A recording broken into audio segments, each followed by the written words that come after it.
Assalomu alaykum kanalimiz kuzatuvchilari. Bugun 4-aprel. Mana bulutli larzang bugungi kundagi holati. Shunaqa holatda. Hop. Mana kecha aruvlardan suv berdi, yana yaxshilab. Hozir yana beramiz. Yaxshilab to'ydirib sug'arish kerak. Donlari mayda bo'lib qotib qolyapti. Ko'proq suv bersiz donlarini ham yurg'izib yuboradi. Kecha kelgan kapirnidan o'sha yana kaliy nitrat bilan ozgina mikroelement qo'shilib bervardi. Endi hozir ustidan oldingi olib kelgan dorim bor edi, donini yiriklashtiradigan. O'shandan hozir tayyorlab turib sepib yuboramiz. Mana pomidorlarimiz уже gullashib boshladi. Kecha chaynatganmiz. Birinchi shodalari, o'sha ikkinchi shodalarni chiqarishni boshladi. Mana bu yerdan ipga olamiz. Hozircha ikkita dugani ipga oldi. Endi bugun 3-duga o'zani ipga olamiz. Mana bu yoqlarni kecha sug'arganmiz. Hozir yana ipga olib, yana yaxshilab zaxlatib sug'aramiz. Hozir o'sha doruzani tayyorlab turib, yiriklashtiradigan o'sha doridan sepib boramiz. Mana qulupnay larzani donlari mayda. Kecha kaliy nitrat berib yubordi. Xudo xolasa u ham yiriklashtiradi. Mana araqdan mana shunaqa oqizib suv beryapmiz. Hozir yana doruzani sepib turib, yana suv ochib qo'yamiz. Yaxshilab zaxlatamiz. Kuzatib borchilar hamma qotgan ishlarni ko'rsatib qo'yib boramiz. Mana yiriklashtiradigan oziq o'zi, buni hozir ustidan sepib boramiz. Bu 100 litrga edi, 50 litrga bo'lib oldim. Mana bu yarmi 50 litrga, bu yoqda mana yarmi 50 litrga. Buni hozir idish yuziga solib yaxshilab aralashtirib olamiz. Buni aralashtirayotganimni hozir o'zim ko'rsata olmayman, bir o'zim bo'lgani uchun. Hisob bo'lganingizdan keyin aralashtirib olganingizdan keyin yana ko'rsatib o'tib ketamiz. Hozir buni 50 litrli idish yuziga solib yaxshilab aralashtirib olamiz. Keyin ustidan sepib olamiz. Mana dorimizni solib yaxshilab ko'pirtirib aralashtirib oldi. Endi buni hozir apparaturimizga solib turib sepib boramiz. Hop, mana bu yoqda kokosniy to'rifga ukrop bilan kashnich ekib qo'ygan edim. Mana ko'karyapti. Bularni ham ko'rsatib o'tib ketaylik. Mana chiroyli bo'lib ko'karib chiqadi.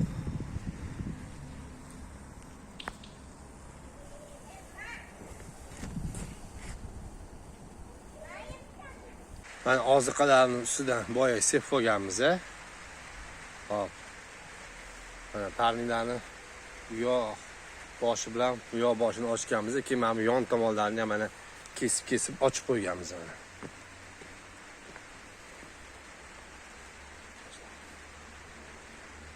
Tashlab ochib qo'yganmiz. Endi bu yoq tomonini ham ochishimiz kerak. Hop, 2 kundan beri o'sha 3-tomonini ham ochyapmiz. Hozir pomidorlarimizni qanaqa qilib ipga olamiz, bularni ham video qilib ko'rsatib o'tib ketmoqchimiz. Pomidor boylash uzidan oldin mana bundaqa kalsiy qo'yib olamiz biz har doim. Hop, buni qanaqa qilamiz? Bundaqa kraska sepadigan idish yo mana shu aylandan bitta narsa olsanglar yengilroq. Mana bundoq boylashda bundaqa boylayman. Mana bitta, ikkita aylantiraman. Keyin yana bitta aylantiramiz deb. Tortib siqib, bundoqsi yechiladi. Bunda tortilsa bu yechilib ketmaydi. Boya birinchisini 2 marta aylantirganim hisobiga yechilib ketdi. Mana bundoq kesib olamiz. Mana yana bitta ko'rsataman. Buni o'tkazamiz. Mana bitta o'tkazdi, ikkinchisini o'tkazamiz. Boylaymiz, yana bitta boylaymiz mana. Yaxshilab tortib siqib olamiz. Keyin bunday yechib olamiz. O'rtalarga ko'proq oldim bu safar. Yana bitta tortib qo'yamiz mana. Yechilmaydi. Keyin Bunda kesib tashlaymiz. Keyin buni pomidorimizni yoniga olib borib olib, ustiga qo'yib chiqamiz-da, keyin boylab chiqamiz. Bularni hozir video davomida ko'rsatib o'tib ketamiz. Pomidorga iplarimizni kesib olganmiz. Shunda yoniga tashlab chiqamiz mana. Mana qilib tashlab olamiz.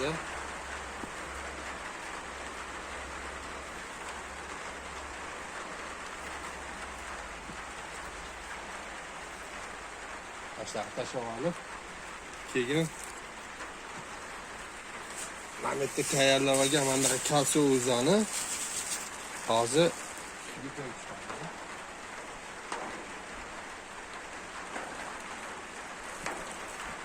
hammasini o'zini ustida turadi. Boylab ketishingizga ham inson bo'ladi. Mana shunaqa qo'yib olib turib, keyin bir chekkadan boylab kelamiz.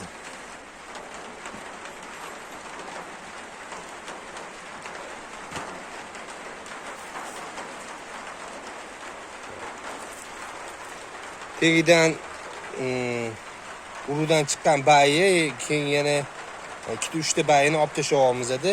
Ham kalsiyni pastga shundoq qo'yib turib,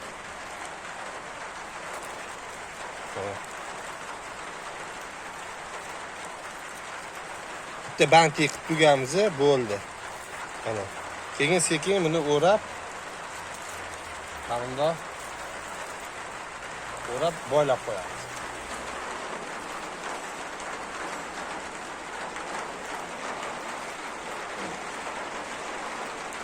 Boylaymiz.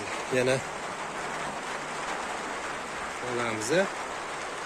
Rahmetli chiqazgan gulli tegidek bachkisini olib tashlaymiz. Yonida katta bo'lib qolgan bachkalarni ham olib tashlaymiz. Bularni bolalar o'zi qilib chiqqan, tegidek baylarni olib chiqqan, men faqat boylab chiqaman. Bundan maqsad mana buni boylab qo'ysa, bunda boylansa, keyin tortib boylansa, bu katta bo'lgandan keyin bu semiradi-da, mametdagi tanani qisib qo'yadi. O'shaning uchun har men pomidor boylaganimda mana shu kalsiyni bundoq qilaman. Bashda qilib boylasam, nimasini siqib qo'ymaydi. Tanasini siqib qo'ymaydi. Mana qancha joy bor. Bundoq qilib bayi orasidan o'tkazib aylantirib boylab qo'ysa bo'ldi. Bir xil boylaydi, keyin yana katta bo'lgandan keyin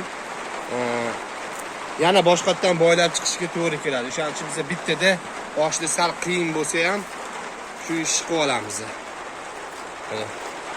Boylaymiz. Tegidan bunda o'tkazib, mana bunda o'tkazildi, ko'rsating. O'tkazildi. Bitta band qilinsa bo'ldi, buni yechib olishga ham oson. Mana bundoq qilamiz, mana yoniga qo'yamiz. Buni aylantiramiz. O'shadan yondan aylantirib, tepasiga olib chiqib, mana bundoq xuddi oldin qultnilarni boylab ko'rsatgandek bitta qo'yib, yana bitta aylantirib yuborsangiz, bo'shashib yechilib ketmaydi. Mana bitta band bo'ldi, shundan turaveradi. Mana aldi ko'chatlarimizni o'sha joyida gullab tugib qo'ydi. Hop, ertingning egasi olib ketadi. Bu yerda 150 ta 200 tachasini olib ketish kerak. Nechta qoladi bilmayman. Kimga kerak bo'lsa, albatta bir 100 tacha, 150 tacha ko'chat qolishi mumkin. Telefon qilsanglar, gaplashib berib olamiz. Hozir naryoqda koreyskiy Minkan sortidan bor, uyda ekkan sortlarimdan ularni ham ko'rsatib o'tib ketamiz. Mana bitta akamlar tuve olib kelib berdilar, iltimos qilib, shunga ham ek bering deb qo'ymadilar. Naryoqdan alba ko'chatlar olyaptilar. Mana koreyskiy Minkan sortdan, koreyskiy Sulxan ko'chatdan, Albiondan oldilar, ozgina Kingsberrydan oldilar, aralashtirib har xil ko'chatlardan oldilar. 12 ta tuve olib kelib berdilar. Bittasiga proba qilib 3-4 kun oldin ekib qo'ygan edim.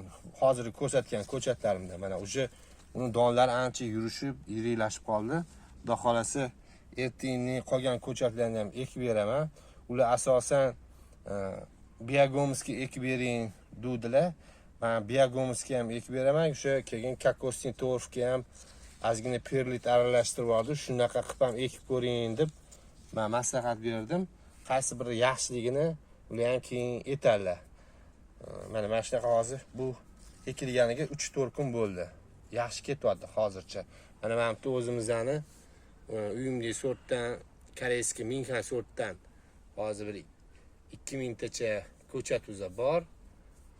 O'sha albadan hozir aytib o'tdim, bir 100 ta 150 ta ko'chat qoldi. Qolgan ko'chatdan qolmadi. Kimga kerak bo'lsa, ekraningizga telefon nomerimni qoldiraman, bemalol telefon qilishingiz mumkin.